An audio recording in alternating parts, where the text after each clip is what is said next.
Good morning, everybody. Thank you for joining us here this morning. My name is Mike Taylor, and I'm the person responsible for international business development within ONET Technologies. For those of you who don't know us, let me just give you a few words about who we are. ONET Technologies is part... Can you... They can't hear. If I speak like this? No. ONET Technologies is part of the ONET Group. The ONET Group is a family-owned group. It's been in the same family for nearly 165 years. During that time, we've developed a strong culture of service to our customers. Within the group, ONET Technologies is dedicated to the nuclear industry. As all of you in this room know, the nuclear industry means working in some of the most constrained and challenging environments around. Be that in France for our customers here, such as EDF, CEA, Orano, to name just a few, or internationally, in Japan, in North America, or across Europe. We strive to deliver excellence for our customers, and we do this by putting people at the heart of our performance. Because we work in the nuclear industry, right first time is ingrained in our DNA. So, how do we combine right first time and people at the heart of our performance? The question we're asking today is, how can we use artificial intelligence to enhance human capability to deliver better service and better performance for our customers, for our operators in the field? That's where our story begins. And now I'm going to hand over to my colleague, Brice Massazza, who's the Technical Director for ONET Technologies, to carry on this journey. Thank you, Mike.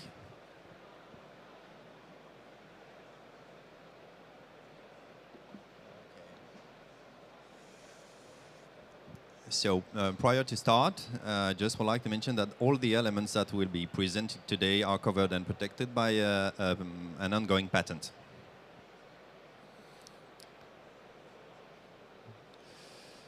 Okay, so why AI and why now? So we are not AI experts, and we are also not AI producer as well. That's it. But we are interested in increasing the performance of our processes in terms of manufacturing or on-site works, and we consider that it makes sense to use AI.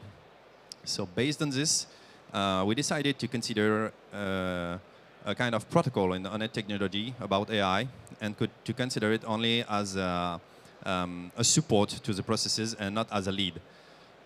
So admitted this approach, we consider now that AI is just like having 1,000 of apprentice or rookie, and we can make them learn tasks that are easy to learn and with low added value, but with great quantity.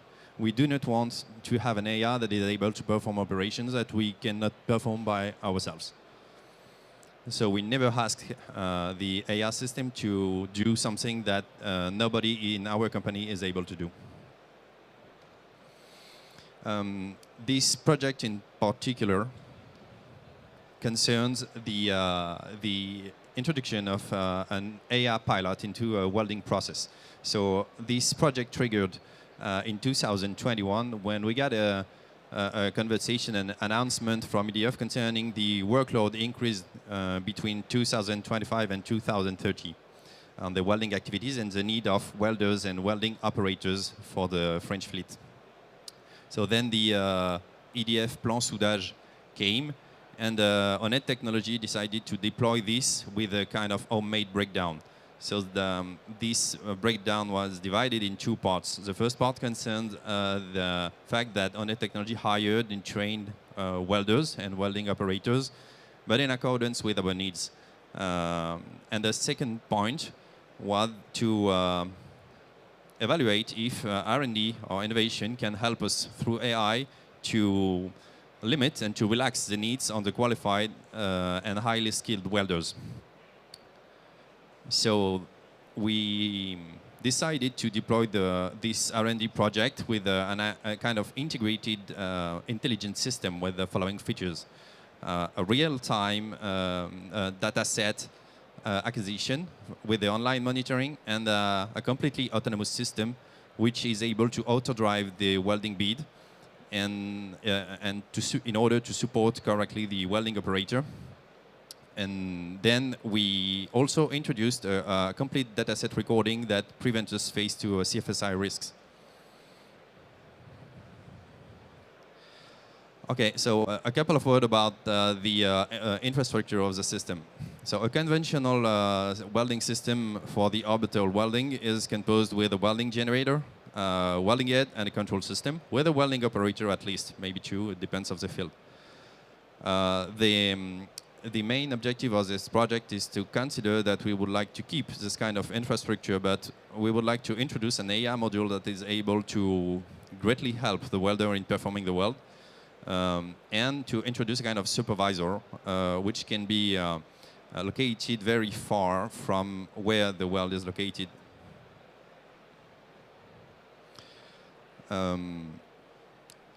Considering the project structure.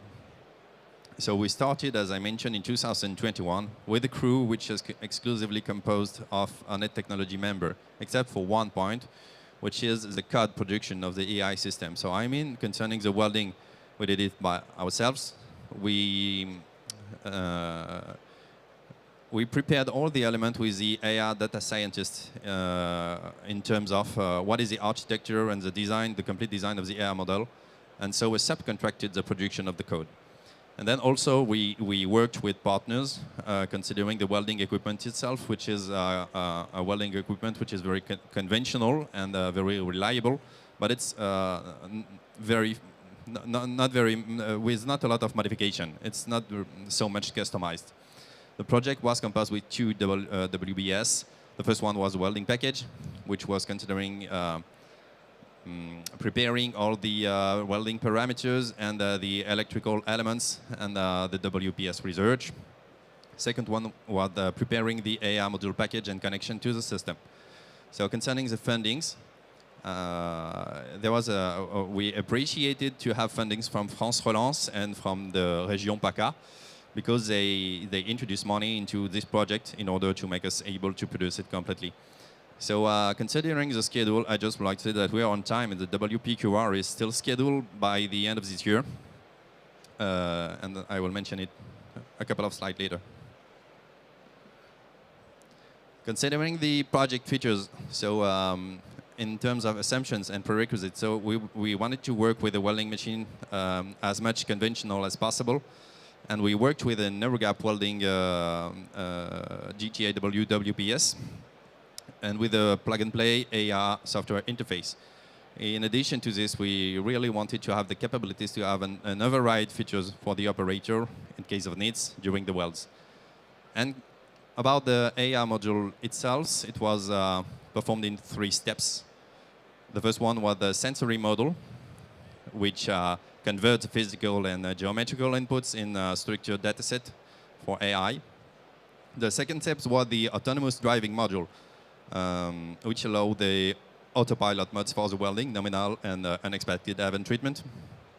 And the third step was dedicated to traceability with a structural dataset building and post-treatment for user, inspector, customers. A couple of words about the welding itself and the case we wanted to study in order to demonstrate the capabilities of the system. So it concerns austenitic stainless steel pipes with thick which are included into 25 millimeters to 63 millimeters. We can put a little bit below. Also, we are also welding a pipe which are 20 millimeters thick. You can see the macrographic examination here. I'm sorry. And what I can say now with that, more than 80 coupons were already welded with satisfying results. The welding process itself, so without the AI, is also covered by 2 ongoing WPQR, so qualifications. And what was the benefits for us is that the process itself is really reliable without the AI. It's also, we are next to 90% of reliability and conformity rate. And using the AI, we managed to get a gap, which led us to 98% of conformity rate based on more than 80 welding coupon results. the architecture of the system. So concerning the sensory model, it's able to detect and analyze of the welding area of interest through a computer vision, and with a graphical segmentation protocol, which is able to filter singular zones. The autopilot mode consisted in driving the mechanical axis, such as the tungsten, the wire feed, and the position of all these elements based on the different signal, and is able to input combined modifications for real-time adaptations. We also introduce a contingency warning receiver, which is a kind of pop-up system to alert the operator for manual corrective actions. This point is still in progress and not completely finished, but it's interesting to mention.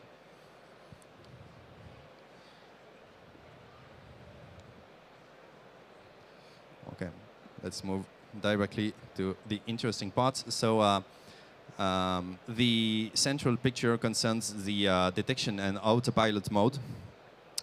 Here you can see that the system is segmenting and filtering what happens in the welding operation. So the system is able to identify what is the electrode, what is the welding bead, what are the two sides of the part to be welded, and what is the wire feed.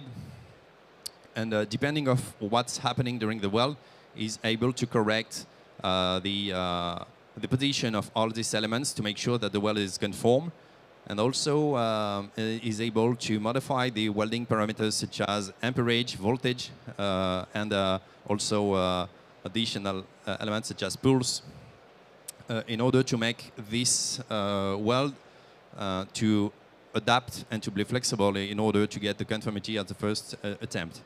The different off-normal modes, here are some examples. So the system is able to detect if some elements are not in the appropriate configuration, such as the melting of the wire feed, such as some unexpected melting events, or such as oxides directly identified on the bead.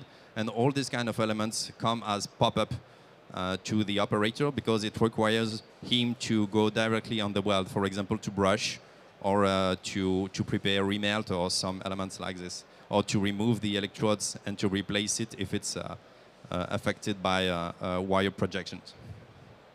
The system is also able to measure directly the shrinkage, the actual shrinkage, in order to feed data for welding simulation, in order to evaluate the residual stresses, etc. So just to conclude this part of the presentation, the benefits, so I already mentioned the increase of the conformity rate. What we can say is that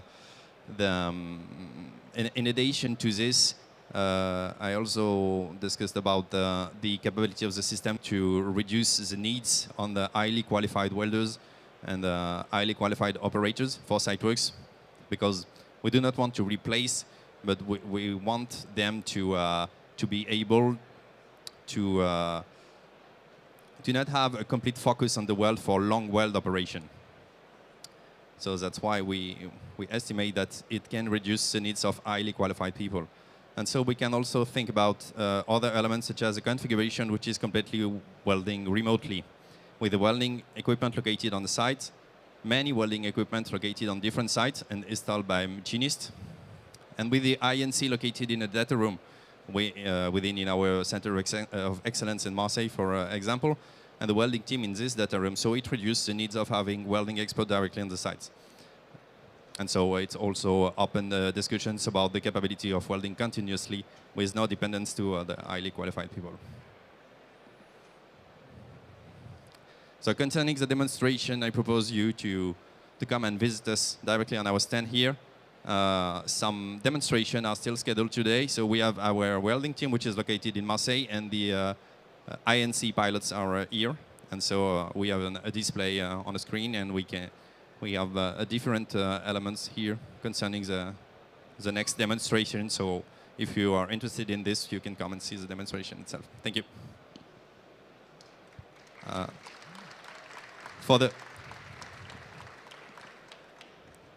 For the next part of the presentation, so I would like to welcome Gaëtan Bigouin, which is our R&D manager department, and Lionel Crassier, which is the co-founder of the Total Image company. Thank you, Brice.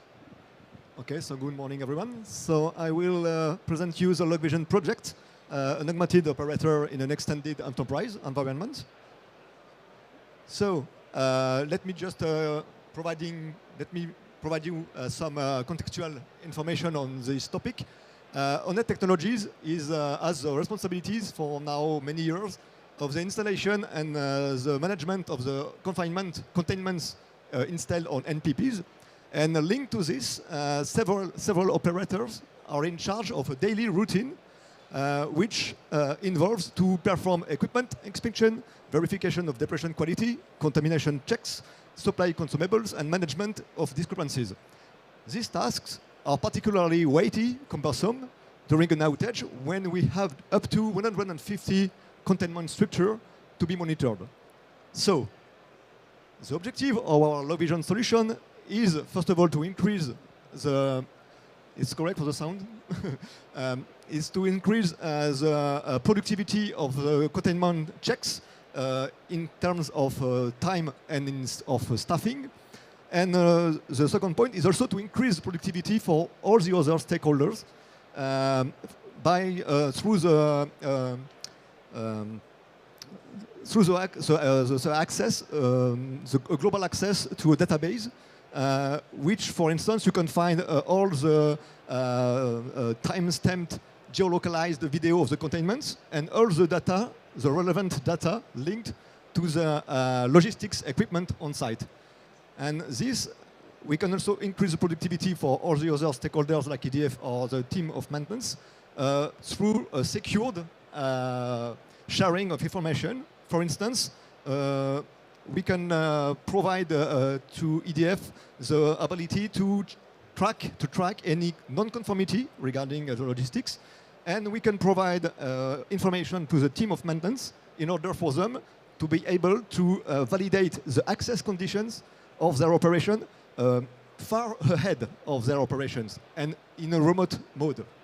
So so we have developed for that AI application software, and I will leave the floor to my colleague Lionel, which will explain the next. Thank you. Good morning. Okay. Too early.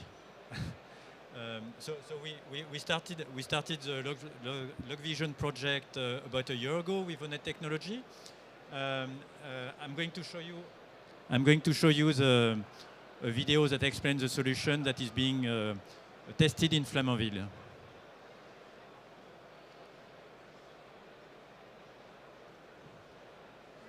Le son.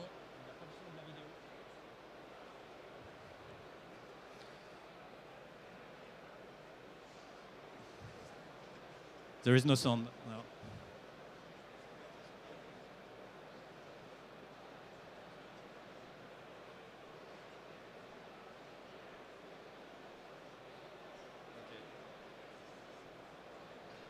Let's try again. Otherwise, I'm going to comment directly. Le processus quotidien d'un contrôleur est de filmer avec sa tablette chaque confinement, n'ayant plus à saisir manuellement ses observations, équipement après équipement, en prenant soin de faire un focus sur leurs fonctions pour la recherche de non-conformité.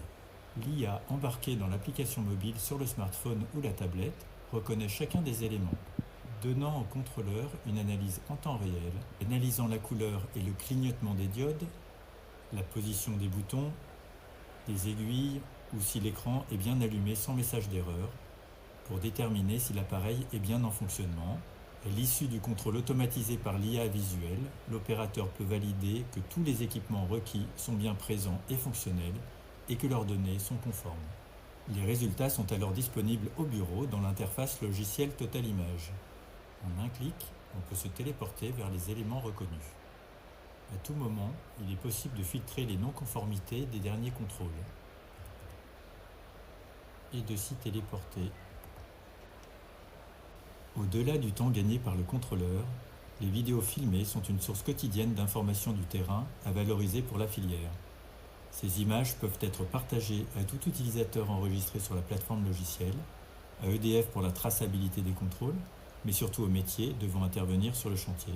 Chaque métier se connecte à l'application pour accéder aux images à jour du chantier et à la documentation associée, ce qui lui permet de valider à distance les équipements et les conditions d'intervention, et de préparer ses équipes en amont de l'opération en ajoutant ses propres éléments.